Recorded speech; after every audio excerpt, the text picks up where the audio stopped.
Hello বন্ধুরা, বাড়িতে এসে আবার সাইবার ক্যাফে গেছি।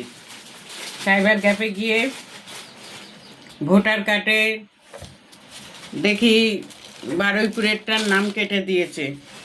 আবার নতুন করে দরখাস্ত লিখে সাইবার ক্যাফে করতে দিয়ে আসলাম, আর একেবারে এখানে ট্রান্সফার করে নিচ্ছি। আর আধার কার্ডটা ট্রান্সফার করে নিলাম। ঠিক আছে, এবার আমাকে পৌরসভায় ডাকবে।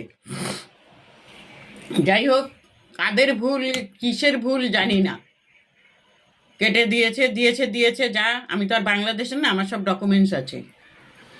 মাথাটা না 12টা বাজে, আজকে কিচ্ছু করিনি, না খেয়েছি না কিছু করেছি। বাড়িতে আসার পথে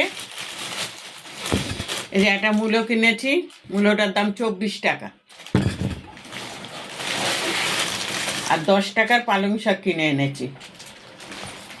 কালকে বৌদি কচুরি দিয়েছিল, কচুরি সব খাইনি, ভেবেছিলাম যে বাড়িতে নিয়ে এসে গরম করে খাবো।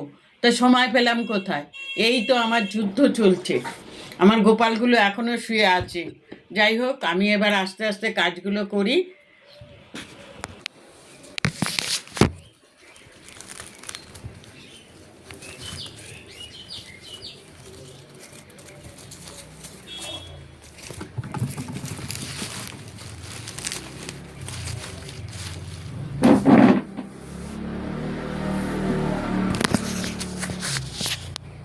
এই দেখো, পালং শাকগুলো দেখেছো কি সুন্দর। আর এই যে মূলোটার ওজন হয়েছে 924 টাকা নিয়েছে।